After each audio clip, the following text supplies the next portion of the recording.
Bonjour à toutes et tous. La conférence « Elles agissent face au changement climatique en Afrique » va bientôt commencer. Il y a encore quelques intervenantes qui doivent arriver. Déjà, bonjour à celles qui sont présentes.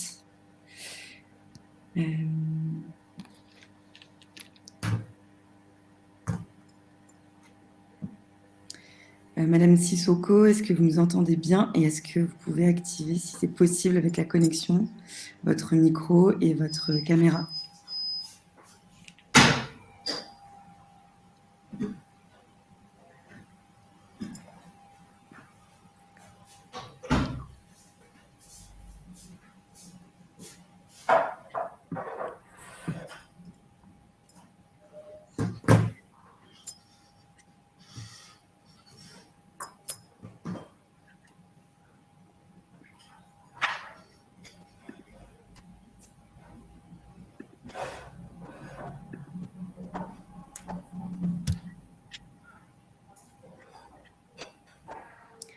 Alors, pour les personnes qui nous rejoignent, on est en train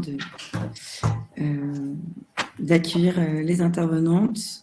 Quelques petites complications de connexion Internet. Et on va bientôt commencer.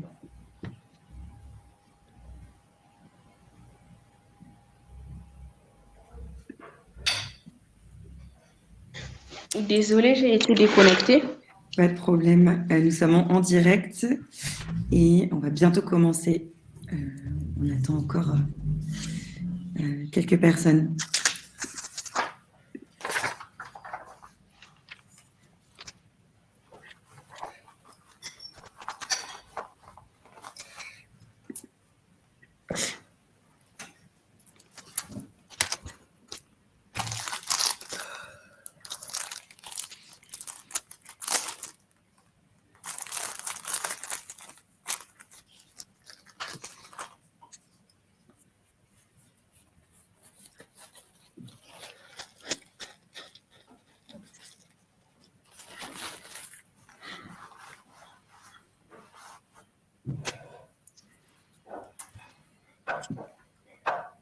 Plusieurs personnes sont dans plusieurs pays avec des connexions parfois un peu compliquées, donc c'est pour ça qu'il y a un petit peu d'attente. Mais ça devrait bientôt se régler.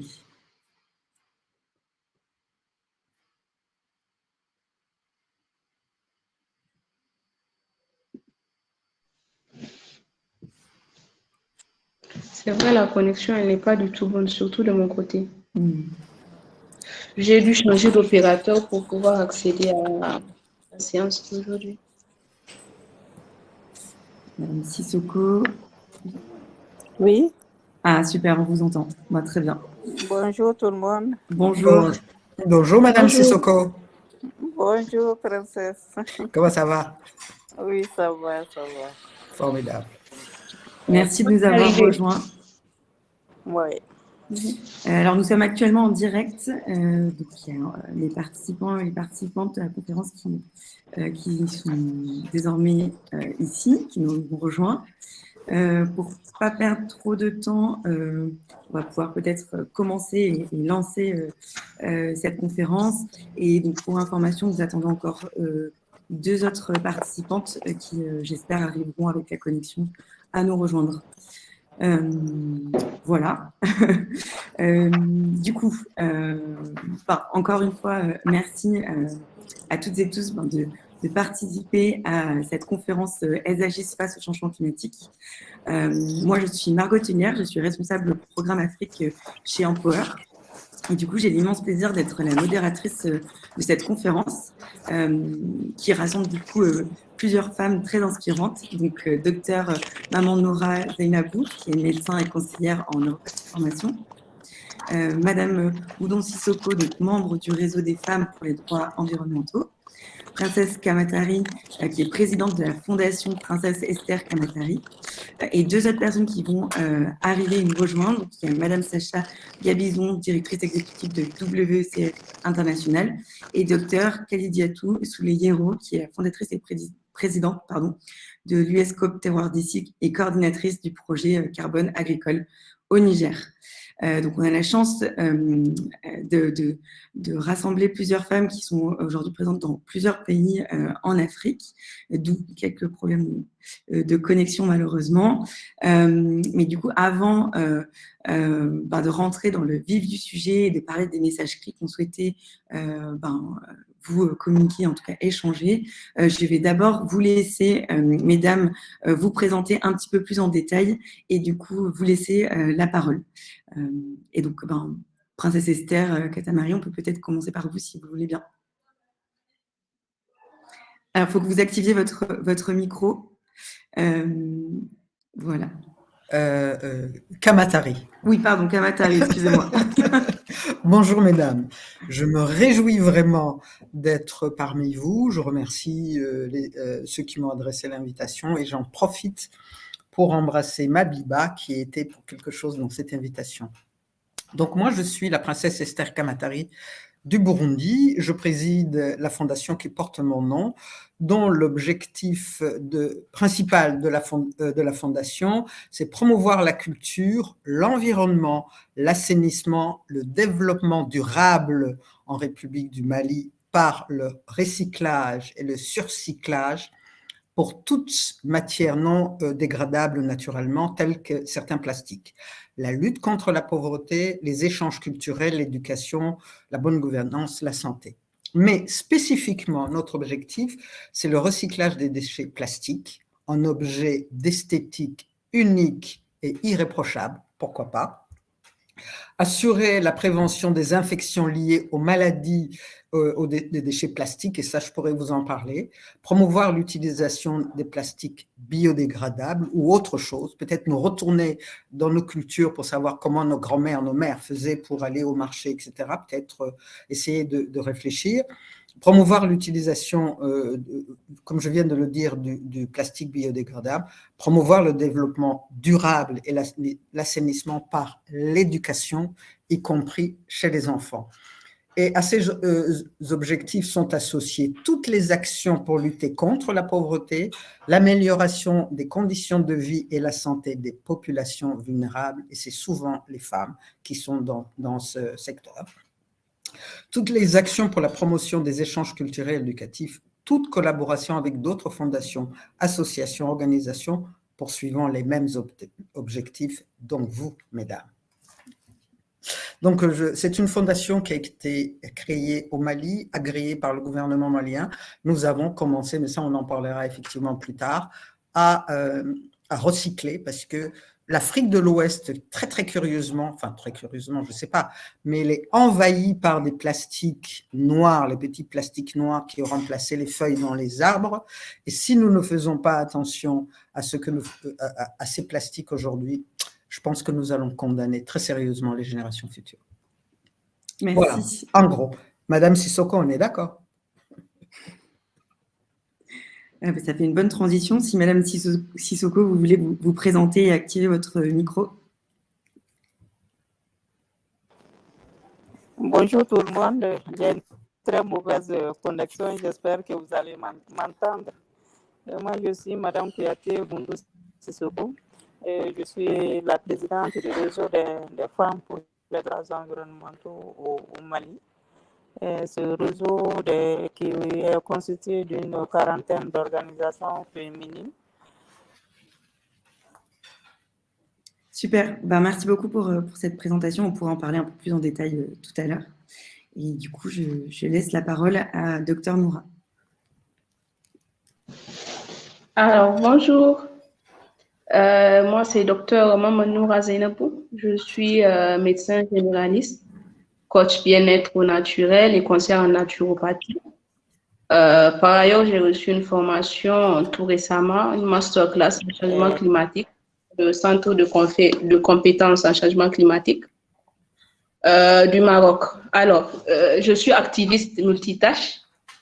Premièrement, j'ai milité depuis toute jeune avec l'association Nigérienne des scouts de l'environnement. Et j'ai échelonné, si vous voulez, j'ai échelonné les niveaux pour arriver jusqu'à la coordination. Et c'est une ONG que j'ai dirigée pendant 6 ans en tant que coordinatrice nationale, 6 ans d'affilée. 6 ans au cours desquels nous avons eu à mener beaucoup d'activités de récupération des terres dans des régions telles que la région du Zender, avec le programme de développement du bassin du lac Tchad, qui était financé par la BAD, et par le programme d'éducation environnementale en milieu scolaire également. Alors, après ceci, j'ai tenu à me retirer démocratiquement pour ne diriger que la cellule femmes, environnement et changement climatique au sein de cette même ONG. Alors, il faut le rappeler, l'ANSEN est une ONG créée depuis 1994 au Niger qui a la reconnaissance d'utilité publique, qui est accréditée à l'UNCCD et qui a un statut consultatif auprès du Conseil économique et social des Nations Unies.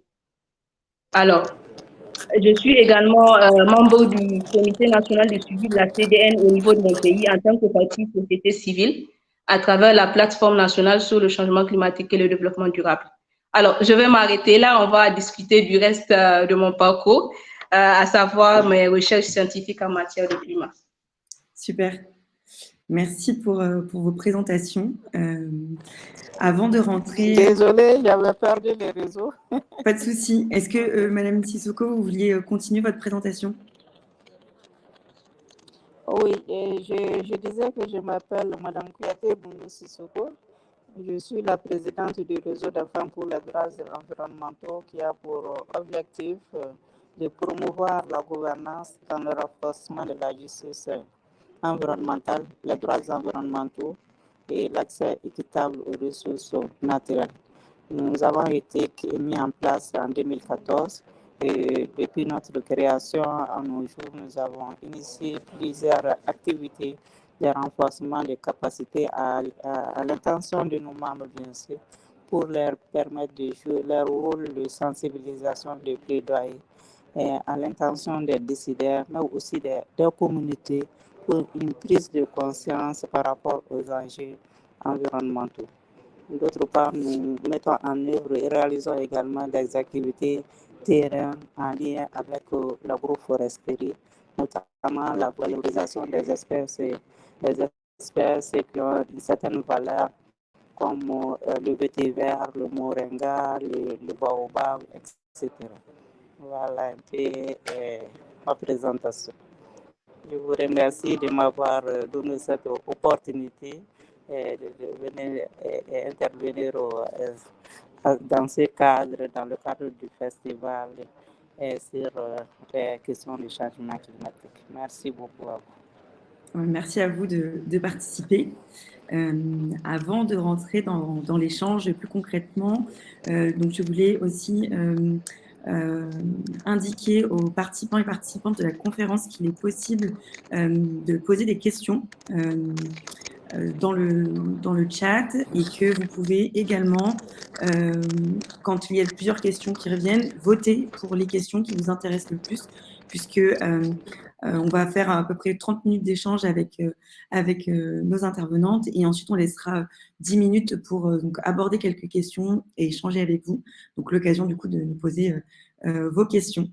Voilà pour les petites parenthèses. Et du coup, pour rentrer dans le vif du sujet, pour explorer ce thème des femmes qui agissent face au changement climatique, c'est un thème qui est vaste et très important aujourd'hui. On a dû donc sélectionner quelques sujets, quelques messages clés, parmi lesquels on a abordé la santé, l'éducation, l'environnement, ou encore l'organisation et l'engagement des femmes face à ce sujet-là. C'est quelque chose du coup qu'on va approfondir avec vous. Mais tout d'abord, je voulais revenir, on ne peut pas parler de ce sujet-là sans revenir en effet sur le dernier rapport du GIEC qui a été sorti en février dernier et qui montre que le changement climatique d'origine humaine ont des effets néfastes généralisés et qui aujourd'hui engendrent des pertes et des dommages pour la nature, mais aussi pour toutes les populations. Et c'est un constat qu'on fait tous aujourd'hui. Il y a une multitude de vagues de chaleur, de sécheresse, d'inondations aujourd'hui qui touchent le monde et les différentes régions. Et ces extrêmes météorologiques vont avoir des répercussions qui vont être de plus en plus difficiles à gérer et qui exposent des millions de personnes à travers divers dangers, dont l'insécurité alimentaire, l'augmentation de la pauvreté, l'augmentation de certaines maladies, des pertes humaines, bien sûr. Et bien sûr, tout ce qui est augmentation de l'insécurité en matière d'eau et d'énergie, de perte de patrimoine naturel et culturel, et j'en passe. Et malheureusement, un des éléments pointés du doigt par ce rapport, c'était que l'impact du changement climatique avait un fort impact sur le continent africain, continent qui a le moins contribué aux émissions de gaz à effet de serre, mais qui pour autant est la région qui est la plus vulnérable et la plus touchée aujourd'hui. Et donc ces risques climatiques s'ajoutent en plus sur ce continent à plusieurs autres inégalités qui existent déjà malheureusement et qui donc sont importants aussi à prendre en compte dans le constat et les solutions qu'on souhaiterait apporter face à ce challenge qui est le changement climatique. Et ce qui est important aussi à retenir de ce rapport, c'est aussi l'importance d'accélérer la prise de mesures ambitieuses pour pouvoir vivre mieux dans ce monde qui malheureusement change, évolue grandement et rapidement. Et c'est sur la base de ce constat-là et sur la base de l'engagement et de l'engagement de toutes les participantes ici sur cette conférence qu'on souhaite commencer à ouvrir le débat et notamment commencer à poser la première question un peu globale qui est selon vous, selon aussi vos pays qui sont différents, puisque on a ici des personnes qui représentent aussi le Mali, le Niger, d'autres personnes qui aussi au Burundi, qui ont des connaissances aussi sur les réalités de ces pays-là. Quel est, vous, le constat direct que vous faites, que vous observez respectivement, et aussi selon vos secteurs d'activité, face à ce changement climatique et qui, du coup, vous a poussé à aller plus loin et à vous engager sur ces questions-là. Donc, si quelqu'un veut commencer à prendre la parole, c'est avec plaisir et je laisse mon micro fermé. Ok, moi je vais commencer.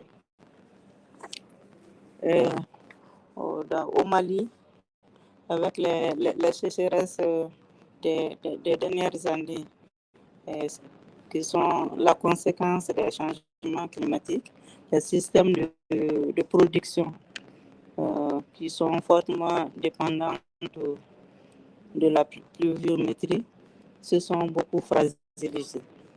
Les ressources ont été particulièrement sensibles aux modifications du climat et la variabilité climatique. Le régime des pluies est devenu imprévisible et très déficitaire.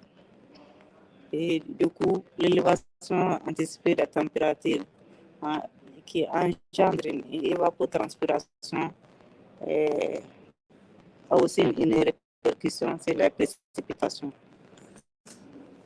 J'espère que vous m'entendez.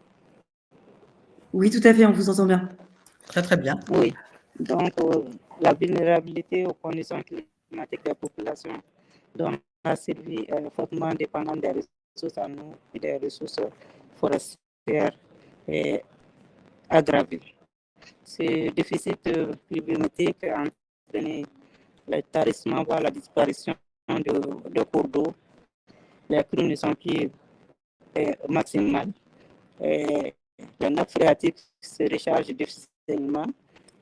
Ainsi, les populations rurales sont obligées de s'approvisionner directement dans les cours d'eau naturels et des puits traditionnels, avec tous les risques que cela comporte comme maladies, les maladies diarrhéiques, choléra, bilharziose, etc. Et à cause donc des changements climatiques, ceci a eu des incidences sur la productivité, la production maraîchère et piscicole, gage d'un meilleur accès à la sécurité alimentaire et à d'autres besoins socio-économiques de base. Donc, face à cette situation d'insécurité, il y a eu des déplacements massifs de populations, notamment des femmes, vers les zones d'orpaillage au Mali, qui connaît vraiment un essor considérable de nos jours, avec tout ce que cela comporte comme conséquences par rapport à la santé des femmes et des enfants. Parce que pour qui sait que dans les zones d'orpaillage, c'est l'utilisation des produits chimiques, c'est la déforestation, vraiment beaucoup de problèmes environnementaux et des problèmes liés à la dégradation des terres. Voilà un peu la situation de façon globale et les conséquences des changements climatiques. Je vous remercie. Merci Madame Sissoko. J'en profite du coup pour accueillir Madame Anne Barr qui travaille pour WCF et qui du coup va pouvoir prendre le relais en l'absence de Madame Gabizon. Anne, si vous voulez vous présenter. Oui, bonjour. Je suis malheureusement dans un café d'une gare, donc j'espère qu'on n'a pas trop de bruit de fond. Je suis ravie d'être parmi vous. Sacha a visiblement des problèmes de connexion. Elle est aussi en déplacement comme moi sur la route. Donc, elle m'a demandé de vous rejoindre.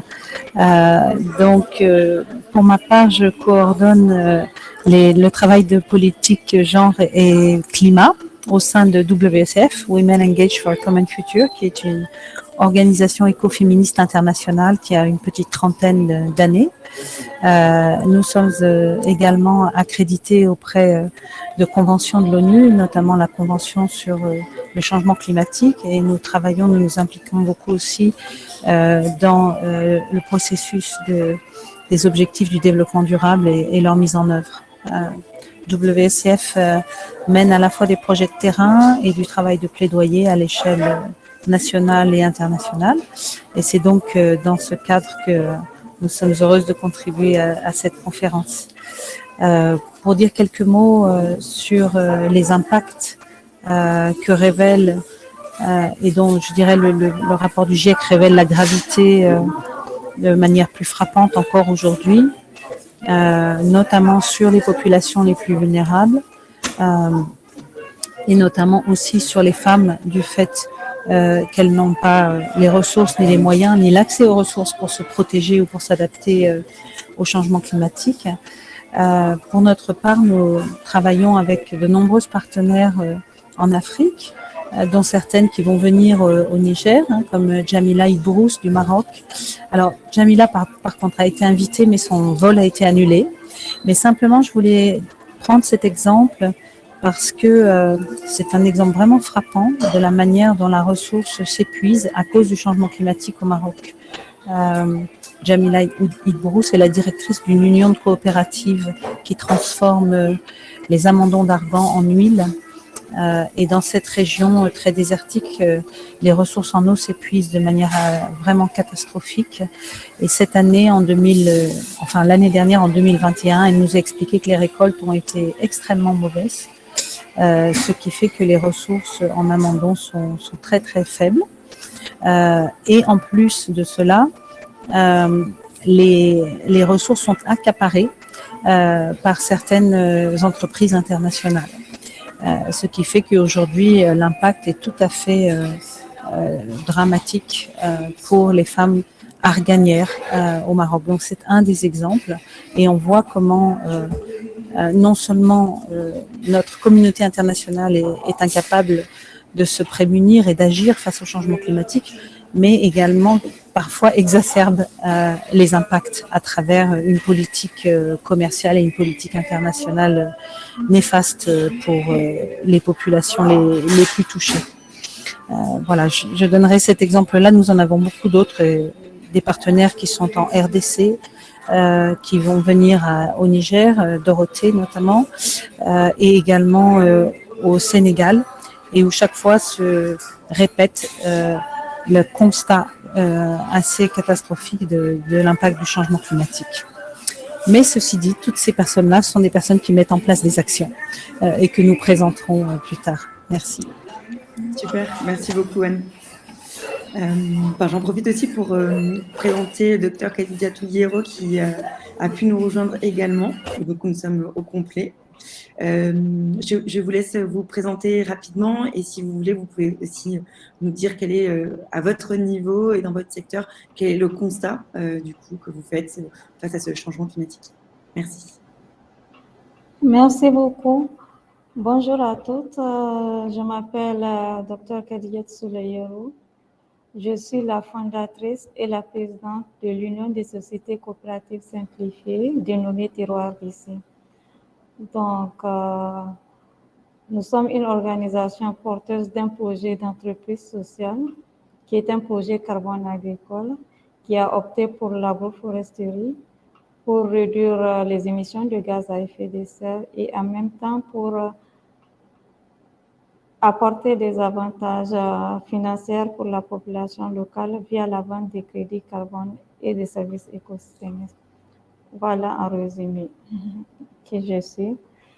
Donc, en ce qui concerne le constat au niveau du Niger, dans le secteur, concernant mon secteur d'intervention, je dirais plutôt qu'au Niger, la majorité de la population rurale est très sensible à la variété climatique, surtout à la baisse des précipitations qui engendrent les sécheresses que nous connaissons aujourd'hui. Donc, ces sécheresses constituent en effet une illustration de l'impact dramatique de cette variabilité climatique. Et surtout que nous savons qu'au Niger, l'activité économique principale se repose sur l'agriculture pluviale et la sécurité alimentaire est étroitement liée avec cette agriculture pluviale. Merci. Et justement, du coup, l'insécurité alimentaire va aussi avoir un impact sur la santé. Et peut-être que du coup, docteur Noura, vous pouvez aussi nous partager, vous, votre constat à ce niveau-là. Ah, voilà. Oui, en effet, justement, je voulais rebondir sur le sujet. Vous savez, au Niger, cette année, nous sommes dans une année déficitaire et actuellement, l'ensemble du cluster sécurité alimentaire a mis les devants pour prévenir les différentes conséquences qui pourraient en découler. Et c'est d'ailleurs dans ce sens-là que je vais vous parler des maladies climato-sensibles. Alors, qu'est-ce qu'on appelle maladies climato-sensibles? Ce sont ces maladies-là qui, du fait d'une variation des éléments du climat, à savoir l'air, l'eau, notamment l'alimentation. Donc, du fait de la variation de ces constantes, certaines d'autres, certaines atteintes au niveau de certaines maladies, par exemple les maladies à transmission vectorielle, dépendent, si vous voulez, exclusivement de l'humidité et de la température. Les maladies à transmission aérienne, elles dépendent exclusivement de la pollution de l'air et de ses constitutions. Alors, c'est de ce point de vue-là que de manière directe ou indirecte, on arrive à dire qu'une maladie est climato-sensible ou pas. Alors, de manière directe, on a la température et l'air qui ont des actions directes sur les maladies. C'est le cas des maladies respiratoires. Et les maladies respiratoires au Niger ces dernières années ont pris vraiment une allure, si vous voulez, une allure exponentielle, notamment du fait des maladies qui sont pro-allergènes, c'est-à-dire les asthmes, les bronchiolites et tout ce qui réunit ces pathologies-là qui se déclenchent du fait de la prolifération de certaines plantes à caractère allergène. Alors, je suivais une étude par rapport à ces allergènes-là du docteur Tahirou, qui est un allergologue au Niger, et il expliquait qu'il existe certaines plantes actuellement qui sont devenues des plantes quasiment annuelles. Avant, ces plantes n'existaient que pendant une période donnée, c'est-à-dire 3 mois dans l'année avec des variations. Mais ces plantes-là, actuellement, on les trouve pendant toute la période de janvier à décembre, on retrouve ces plantes. Et du fait de cette prolifération, c'est pourquoi les crises maintenant, les crises d'asthme, les bronchiolites et autres ont lieu durant toute l'année. Alors, il a fait une petite étude et il a donné vraiment des chiffres qui ne sont pas tout à fait représentatifs du moment où elles ne représentent pas 20 ou 30 ans en arrière. Et c'est d'ailleurs pourquoi tout à l'heure, je vais vous parler des problèmes de données qu'on a et pourquoi les recherches scientifiques sont importantes. Enfin, si je reviens sur les maladies à transmission vectorielle, moi-même, j'ai mené une étude avec ma thèse de doctorat sur le paludisme. Et j'ai trouvé une relation, vraiment une corrélation modérée pour 2 des facteurs, à savoir la température et l'humidité maximale pour ce qui est du paludisme, principalement dans la région de Niamey et d'Agadez. Alors, Agadez, c'est une zone qu'on appelle une zone hypo-endémique. Avant, le paludisme était rare, voire saisonnier sur certaines périodes simplement. Mais on se rend compte que le profil de cette région, il a complètement changé. Il a complètement été bouleversé. On ne sait pas s'il y a des épidémies à répétition ou c'est simplement dû à ces variabilités climatiques qu'on ne sait pas encore si on doit le lier au changement climatique. Mon étude était sur 10 ans. Alors, nous n'avons pas assez de données pour aller jusqu'à 30 ans en arrière, mais selon les modélisations, quand même, on assiste vraiment, on prévoit, si rien n'est fait avec les avancées technologiques ou si rien n'est fait avec une atténuation, vraiment à une exacerbation des incidences de ces maladies. Alors, en gros, c'est de ça que je voulais parler et après, on va revenir sur les maladies à transmission hydrique, notamment qui sont occasionnées par les inondations récurrentes. Merci, oui, en effet, on pourra aller un petit peu plus loin tout à l'heure. Avant de continuer, Princesse Kamatari, est-ce que vous aussi, vous voulez nous partager le constat que vous avez pu faire de votre côté? Absolument. Moi, je voudrais vous faire partager le danger du plastique, le petit plastique noir dans lequel, quand on va au marché, la dame, elle l'achète, on lui met 3 légumes dedans, et la dame, elle est persuadée que le plastique, il est gratuit. Or, elle a acheté, le coût du plastique est dans les tomates qu'elle vient d'acheter.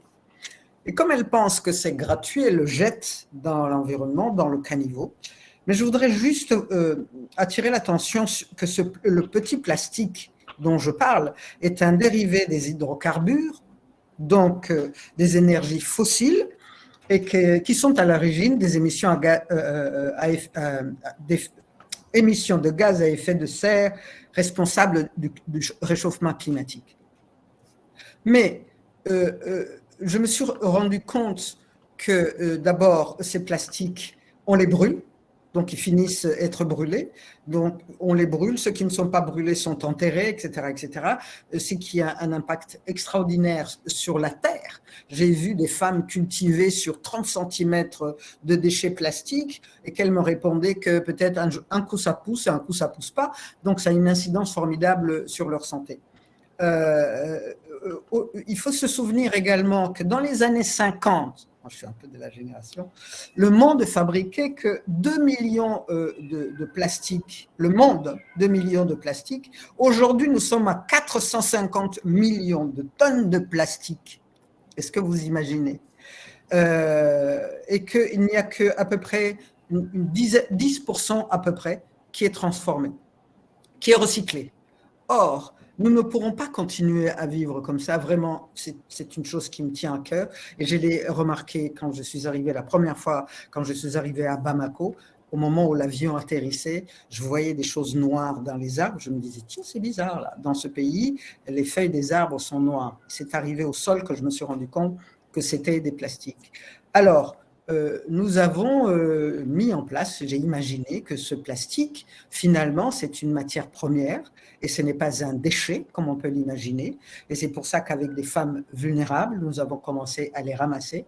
Avec des jeunes, etc., nous avons formé des gens. Et aujourd'hui, je peux vous le prouver, nous avons non seulement donné du boulot à quelques 450 femmes qui, pendant 6 mois, ont pu manger, envoyer leurs enfants à l'école, etc., former des jeunes, et nous avons fait un parcours sportif que j'invite mon ami de Madame Sissoko de Bamako d'aller le voir, et nous avons ramassé quelques 8 millions de sachets plastiques que nous avons transformés. Tout ça pour dire que si nous voulons, que nous avons transformé bien sûr, pour inspirer les jeunes générations et de dire simplement que nous sommes responsables de la Terre, toutes ces maladies finalement liées au changement climatique, c'est peut-être parce que nous ne prenons pas assez attention à notre environnement et que notre devoir, c'est de léguer aux générations futures les terres sur lesquelles nos parents, nos grands-parents nous ont léguées. Moi, j'attire vraiment l'attention sur ce plastique que l'on ne trouve pratiquement, ce plastique noir, bien sûr, que l'on ne trouve pratiquement qu'en Afrique de l'Ouest, qu'on ne trouve pas en Afrique de l'Est. Et ceux qui veulent voir, pour aller voir que c'est possible, il faudrait que tout le monde puisse avoir la possibilité d'aller voir Kigali, le Rwanda. Il n'y a pas un plastique dans la rue au Rwanda. Mais bien sûr, donc ça veut dire qu'il y a une volonté politique, qu'il faut légiférer, légiférer, l'interdire, Mais en même temps, on se rend compte que le monsieur, la personne qui fabrique des bouteilles d'une boisson quelconque, n'est pas responsable de vous qui le jetez dans la rue. Donc, ça veut dire qu'il y a une éducation à faire auprès des jeunes, de plus en plus de jeunes, et puis surtout d'imaginer que tout ça, nous pouvons le recycler, etc., etc. Voilà, en gros, ce que je voulais dire, mais j'aimerais bien que vous me posiez des questions, et puis je ne vais pas monopoliser cette conférence sur les plastiques, mais mesdames, si nous ne faisons pas attention sur ce plastique qui est devenu un fléau, qui est devenu une épidémie de plastique, l'Afrique risque de devenir une poubelle. Merci. Et donc, en effet, on a parlé de beaucoup de choses. On a parlé du secteur agricole, qui est un secteur important pour le continent africain. On a parlé de l'impact sur la santé, notamment, et autres, tout ce qui est pollution. Ce qui serait aussi intéressant, et c'est quelque chose aussi qu'un grand nombre d'études aussi pointent du doigt, c'est que tous ces constats, tous ces impacts négatifs vont aussi avoir un impact d'autant plus important sur certaines parties de la population, et notamment les femmes. Et c'est aussi tout le cœur de cette discussion aujourd'hui. Quel va être aussi ce constat pour les femmes, et quels sont les risques sur le court terme pour elles, et puis plus globalement pour la population en général. Ah, votre micro est coupé. Je le remets. Sur l'impact de la santé, on s'est rendu compte que tous ces plastiques brûlés qui sont retournés dans la terre engendrent des perturbateurs endocriniens. Ces perturbateurs endocriniens, c'est les cancers du sein, les cancers de l'utérus. Et surtout, ce qu'on a remarqué également, c'est le rétrécissement des testicules chez les jeunes enfants. Il y a une conférence qui a été organisée à Bamako, et dans laquelle j'ai effectivement parlé de cette histoire de rétrécissement de testicules chez les petits garçons. Quand on parle des cancers du sein, les hommes en général, ils ne vous écoutent pas, mais quand on parle de cette chose très précisément, il y a un monsieur d'un certain âge qui a pris la parole, qui m'a remercié en disant que c'était une chose dont on ne parlait jamais, qu'il avait eu le même problème, etc., etc. Je voudrais simplement dire qu'en dehors du fait que beaucoup de choses participent au réchauffement climatique, mais ce plastique, peut-être que je suis la seule à me bagarrer contre les plastiques noirs, mais il y a vraiment un gros danger sur l'environnement, sur la santé des femmes, et que surtout les femmes qui utilisent ces plastiques ne sont pas informées, elles ne savent pas. Elles ne savent pas, on n'informe pas. Donc, il va falloir très sérieusement informer.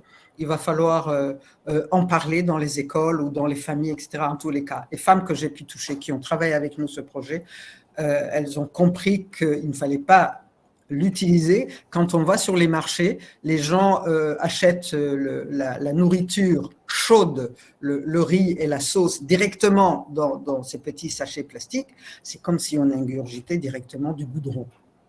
Voilà, donc l'idée, c'est d'éradiquer les plastiques dans nos pays africains, et pour cela, nous pouvons les transformer en pavés, en mobilier urbain. Bientôt, il n'y aura plus d'arbres dans certains endroits, et peut-être qu'on pourra utiliser ces plastiques pour faire des bancs d'école, des tas de choses. Donc, notre objectif en tout cas de la Fondation, c'est d'inspirer les jeunes générations, de leur dire, écoutez, l'espace public, il est public, il faut que l'Africain apprenne à comprendre que la rue, elle appartient à tout le monde, qu'on ne sort pas de sa maison, de son carré pour aller jeter des choses à l'extérieur, savoir que le fleuve Niger est en train de mourir, et que si le fleuve Niger meurt, il y a toutes ces populations qui vivent de la pêche qui ne pourront plus manger, et que c'est absolument terrifiant. Voilà. Par exemple, la bouteille que vous avez, cher docteur Noura, c'est ce que je disais précisément, c'est que le fabricant nous la donne, mais il ne nous dit pas de la jeter n'importe où. Donc, il faut peut-être essayer d'informer, de savoir peut-être faire des choix et d'avoir des alternatives. Mais peut-être que les alternatives existent, et peut-être que si nous nous retournions vers nos cultures pour savoir comment nos grands-parents faisaient pour conserver la nourriture, etc., peut-être qu'on pourrait un petit peu changer les choses. Merci. Est-ce que quelqu'un d'autre souhaiterait partager aussi son constat sur l'impact aussi spécifiquement aussi sur les femmes et les risques sur le court terme?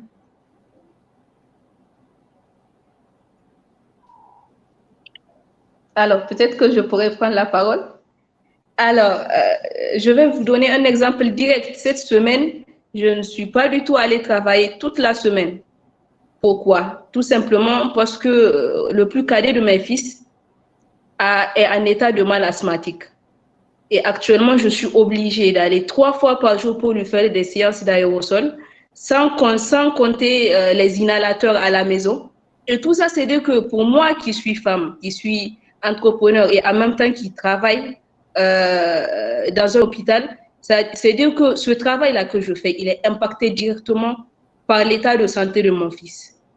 Et tout simplement parce que cette maladie qui est arrivée, c'est un dérèglement de notre climat. Est-ce que vous voyez tout ce qu'on a comme impact sur le plan de la femme, de tout ce qu'elle peut entreprendre? C'est-à-dire que vraiment, j'ai travaillé à peine 15% cette semaine.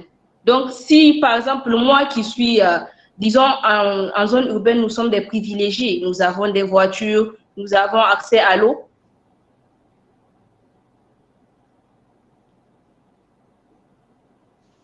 On vous entend bien. J'ai été déconnectée.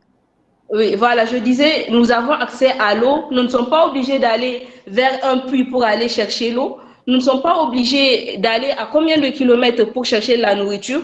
Pour ces femmes qui sont en zone rurale, qui ont toutes ces tâches ménagères à faire et qui ont en plus cet impact de santé sur leurs enfants, sur leur famille, dont elles sont les garantes. Est-ce que vous imaginez le poids, le lot qu'elles ont? Surtout dans la plupart pour ces femmes-là, les hommes sont partis en exode parce qu'il y a une dégradation des terres, les champs ne sont plus cultivables, il n'y a pas assez de travail sur place, donc elles sont seules face à tous ces défis. Et c'est tous ces défis dont aujourd'hui, nous qui sommes des privilégiés, nous parlons. Et donc c'est pourquoi j'ai vraiment voulu faire ressortir cet impact qui, à mon avis, il est vraiment capital sur la femme. Tout à fait, et merci. En effet, c'est un exemple. Les exemples concrets sont également les plus parlants, et du coup, ça permet aussi de montrer l'importance et l'urgence. Et donc, malheureusement, je pense qu'on pourrait parler de ça pendant des heures et des heures. Ce qui m'intéresserait aussi, c'est de comprendre aussi, vous en parliez tout à l'heure, docteur Noura, enfin, tout d'ailleurs de la partie aussi éducation, de la partie santé. Aujourd'hui, face à tous ces constats, quelles vont être un peu les solutions d'adaptation, de mitigation importantes à appliquer aujourd'hui pour avoir des effets assez rapidement pour éviter le pire si ce n'est pas déjà le cas.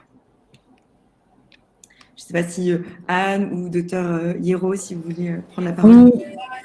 Alors, sur les solutions, pardon, je vais laisser d'abord docteur Hierro parler, mais je voulais juste vous demander si je pourrais partager mon écran pour présenter quelques solutions mises en œuvre par des femmes en Afrique. D'accord. Alors, je laisse d'abord docteur Hierro parler, je prendrai la parole après. Merci. Ok, je vous remercie.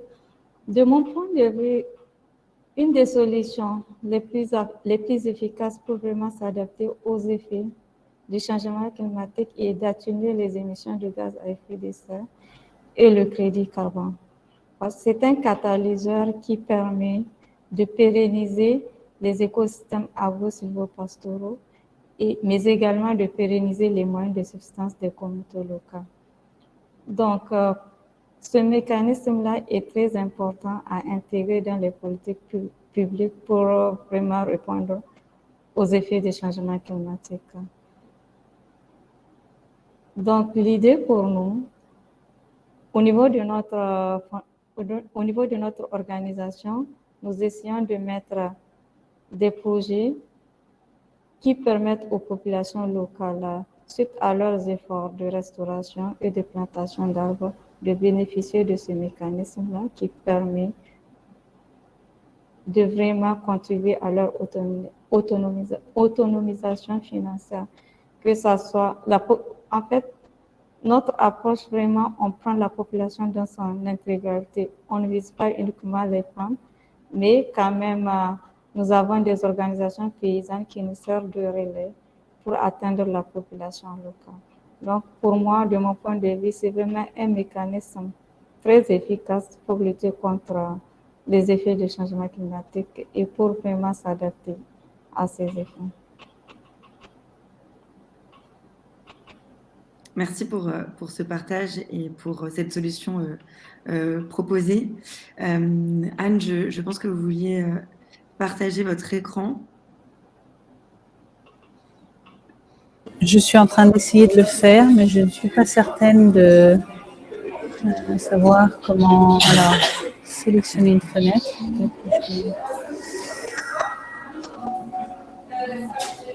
Il faut cliquer sur partager.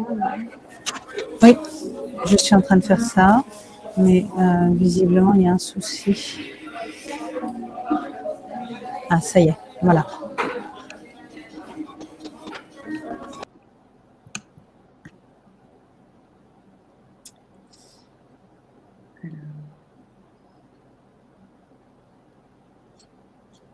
Je pense que malheureusement, il y a une mauvaise manip. Alors.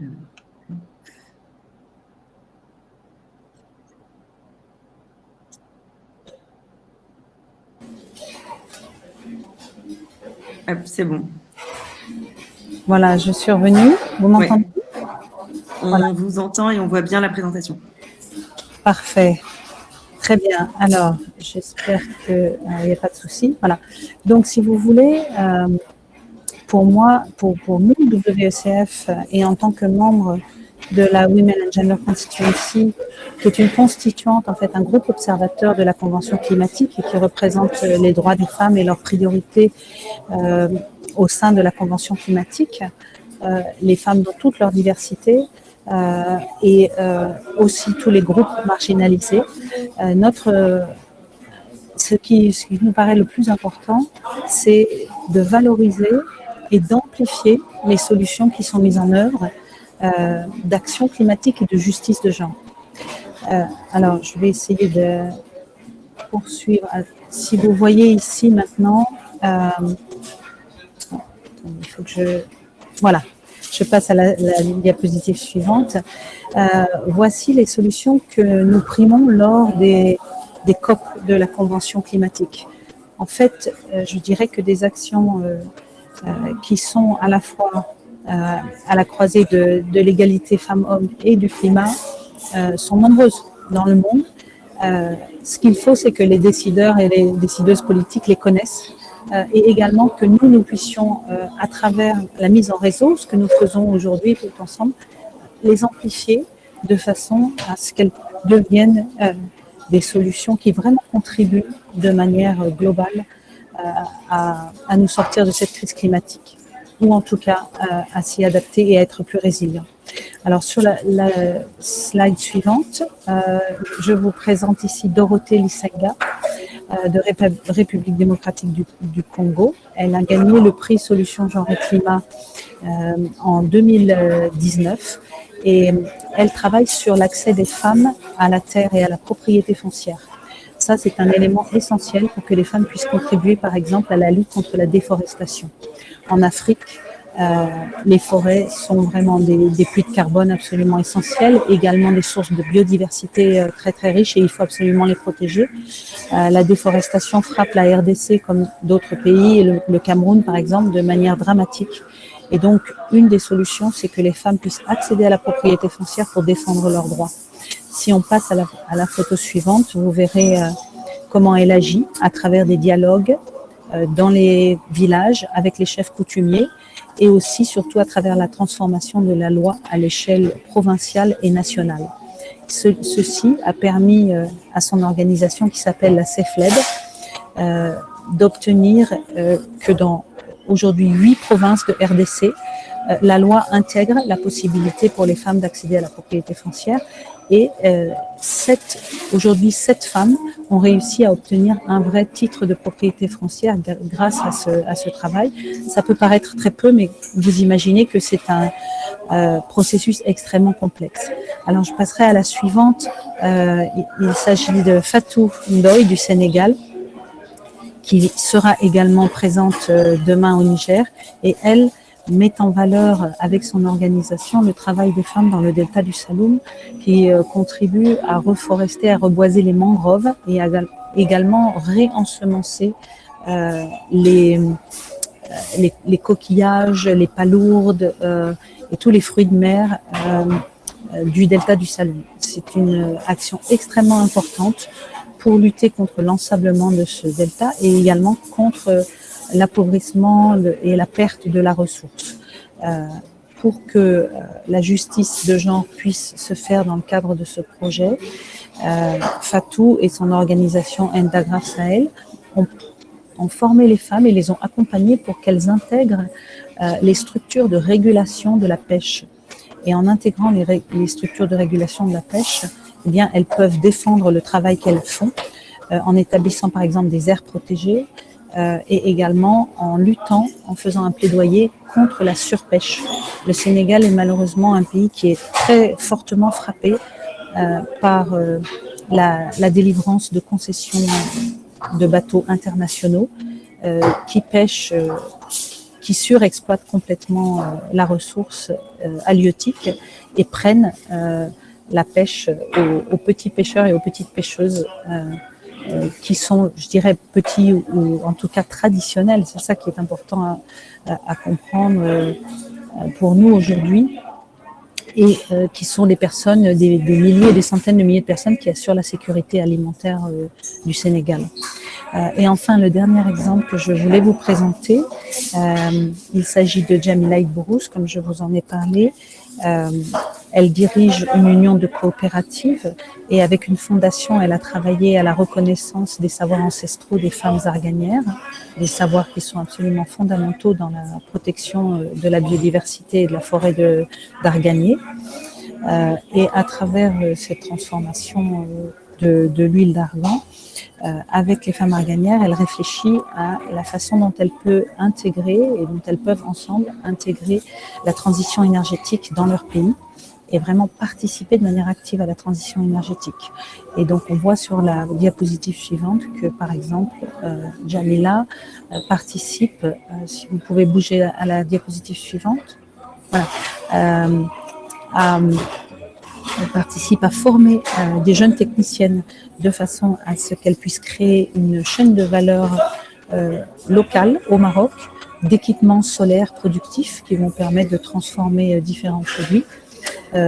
Également à travailler sur des concepts de villages solaires autonomes de façon à montrer qu'on peut être totalement autonome en énergie en se tournant vers l'énergie solaire. Et enfin, à valoriser le savoir ancestral des femmes dans cette région. Voilà, donc ce sont des exemples de personnes qui participent aujourd'hui au festival Empower et qui sont, si vous voulez, des inspiratrices et qui mettent en place des actions que l'on peut mettre à l'échelle, que l'on peut connecter, que l'on peut répliquer sur d'autres territoires. Et ces femmes, j'espère, pourront contribuer aussi à la mobilisation pour la COP27 demain dans le cadre d'un atelier. Pour nous, ce qui est important aujourd'hui dans cette conférence d'aujourd'hui, c'était de montrer que l'action est possible et surtout qu'elle doit être interconnectée entre toutes les femmes africaines. Je vais m'arrêter là, merci. Merci beaucoup Anne, et en effet, c'est une bonne transition parce que c'est en effet très important de montrer l'engagement des femmes et tout leur travail. Vous, mesdames, en faites partie, vous contribuez à cet engagement-là et c'est important de le valoriser, c'est important de pouvoir le partager pour pouvoir aussi inspirer d'autres femmes, d'autres personnes en général. Donc, bravo, merci pour tout ce partage-là. Alors, il est malheureusement déjà 39. Avant de pouvoir peut-être poser une ou deux questions et ensuite de conclure, est-ce que Dr Hiro, Princesse Kamatari ou Dr Noura, est-ce que vous souhaitez ajouter quelque chose, apporter une initiative peut-être, un engagement de femmes qui vous a inspiré ou en tout cas qui vous donne espoir et qui montre aussi des solutions? Je peux? Oui, absolument. J'ai été absolument épatée par un groupement de femmes à Bamako, dans la zone aéroportuaire, qui vivent à côté d'une décharge à perte de vue. C'est-à-dire que la décharge, jusqu'où va votre regard, c'est une décharge. Cette femme-là, qui habitait là avec sa famille, comme un carré avec des enfants nus qui marchaient dans une chose absolument épouvantable. J'ai dû faire beaucoup plus souvent des approches pour aller le voir. Arrivé chez elle, il n'y avait même pas un endroit où on pouvait s'asseoir tellement c'était dégoûtant, c'était sale. Et elle, me regardant moi noir, elle ne pouvait pas imaginer que je ne pouvais pas ne pas le faire. Donc, on a essayé de parler, etc. Je lui ai expliqué le plastique. Et je lui ai expliqué que le plastique, ce n'était pas un déchet, tout ce qu'elle voyait là, que c'était de l'argent. Tous ces plastiques qui étaient en face de chez elle, c'était de l'argent qui volait tout seul. Et donc, elle a fini par comprendre, elle m'a collecté 5 tonnes. Et moi, notre fondation, nous achetons 200 francs le kilo par rapport à ceux qui l'achètent à 75 francs. Parce que la dame qui passe sa journée les mains dans le cambouis en train de ramasser les plastiques, franchement, celle-là, elle mérite nos félicitations et notre respect. Et donc, quand je suis allée acheter mes 5 tonnes, c'était 1 million de francs que j'ai amené en cash. Et la dame, avec ses sœurs, ses filles, je ne sais pas, ils étaient nombreux, ont commencé à regarder cet argent. Jamais dans son rêve le plus fou, elle ne pouvait imaginer d'avoir autant d'argent. Donc, elle s'est rendue compte, ce que je lui disais, que le plastique, c'était une matière première, mais pas un déchet. Et je peux vous assurer que cette femme toute seule, elle était capable de me collecter 500 kilos. Tout ça pour vous dire quoi? Tout ça pour vous dire que la femme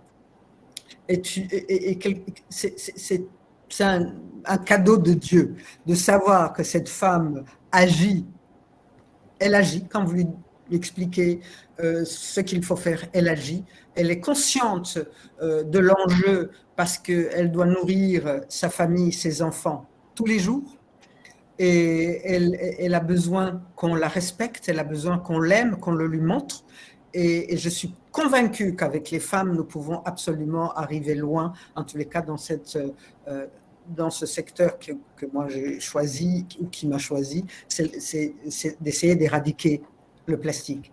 Et je voudrais justement en profiter pour répondre à une de questions qui m'ont été posées sur le chat, c'est que le plastique, la transformation n'est absolument pas du tout difficile, et que nous, notre objectif, on enferme le plastique. Au lieu, quand il va dans la terre, il faudra 100 ans peut-être pour pouvoir, pour qu'il disparaisse. Nous, on l'enferme dans du plastique, dans du sable, pardon.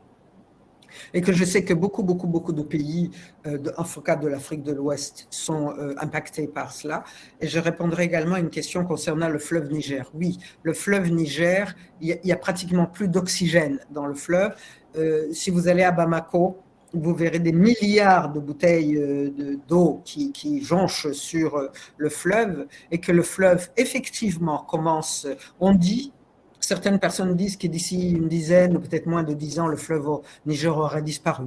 Parce qu'en amont, il y a les orpailleurs qui utilisent des produits absolument terrifiants dans ce fleuve Niger. Pour moi, je ne suis pas du Mali, mais c'est un pays que j'ai aimé, que j'aime vraiment infiniment. Et si je pouvais donner un message, ce serait que les gens se mobilisent, qu'on doit légiférer, mais en même temps, c'est une volonté politique. Et vous n'avez qu'à regarder le Rwanda. Le Rwanda dit plus un plastique chez nous, il n'y a plus un seul plastique à la ronde. Mais il s'agit de notre survie, il s'agit de survie de la Terre. Les animaux mangent du plastique, les poissons mangent du plastique, nous finissons par le manger aussi, et je pense que c'est extrêmement dangereux pour la santé. Rejoignez-nous, conjuguons nos efforts et essayons de faire quelque chose, parce que, chère Anne-Bar, vous l'avez bien écrit, les industries pétrolières, ils se font beaucoup d'argent, énormément d'argent, mais les commerçants aussi, chez nous, ils font beaucoup d'argent, ils ne vous disent pas les dangers.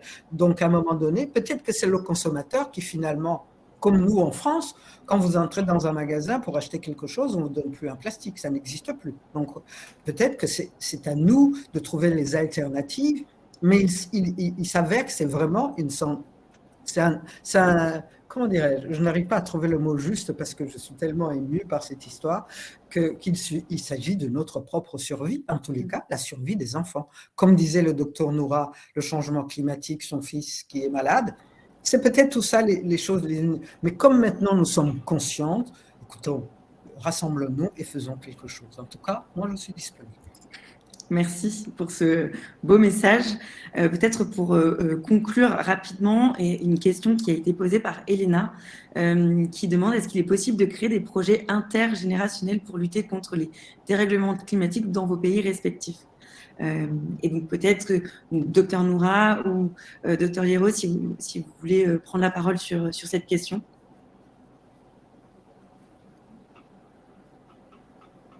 Bien sûr, je pense que c'est possible de créer des organisations intergénérationnelles et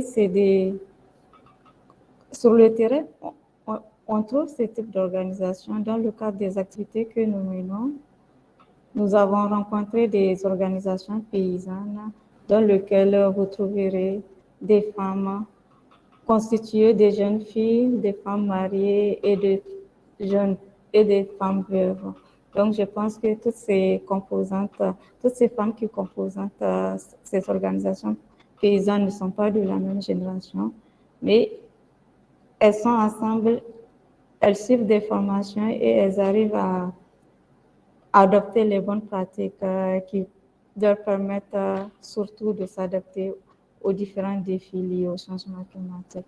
Donc, créer des organisations intergénérationnelles est bien possible et cela permettra aussi aux jeunes de profiter des connaissances des personnes âgées parce qu'elles n'ont pas une réalité de la situation de référence de leur collectivité, de leur communauté.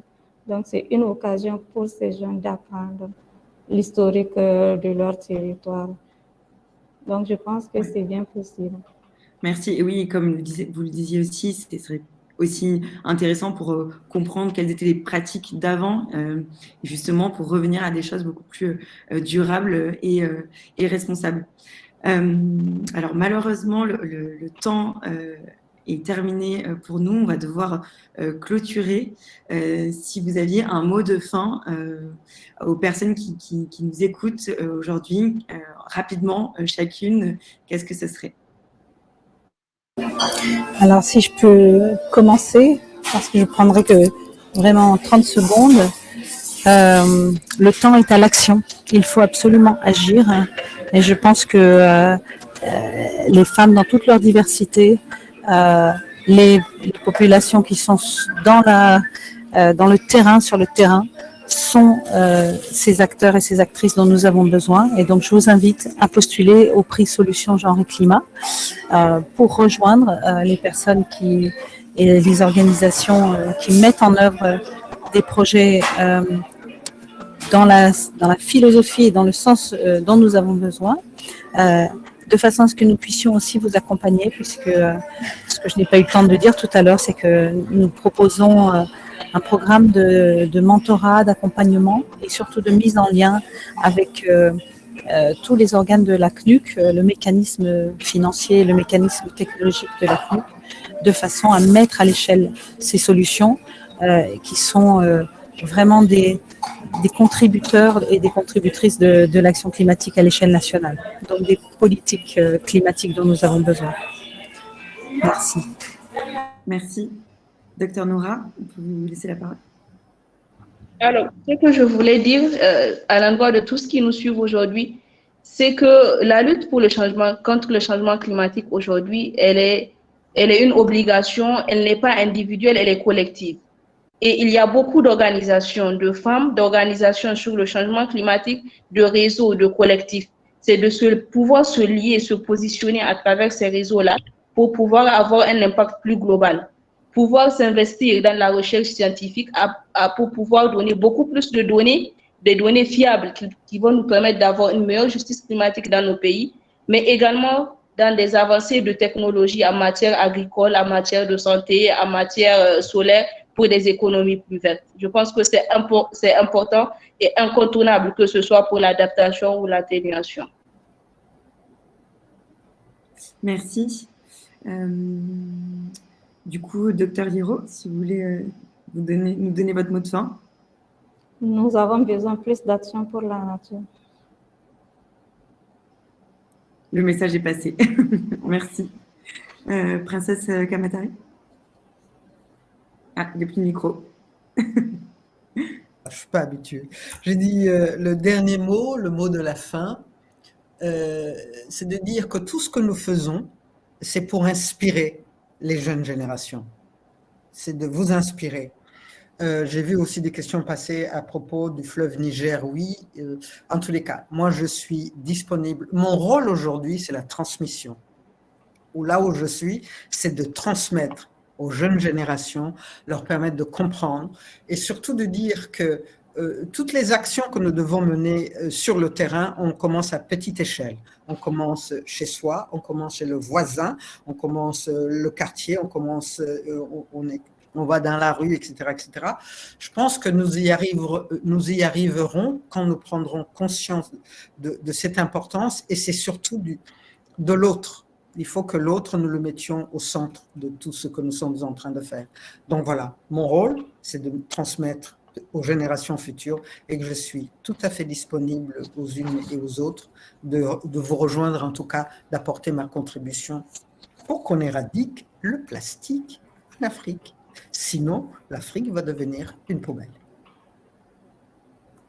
Merci pour ce dernier mot. Madame Sissoko, si votre connexion le permet, si vous voulez souhaiter nous dire un dernier mot.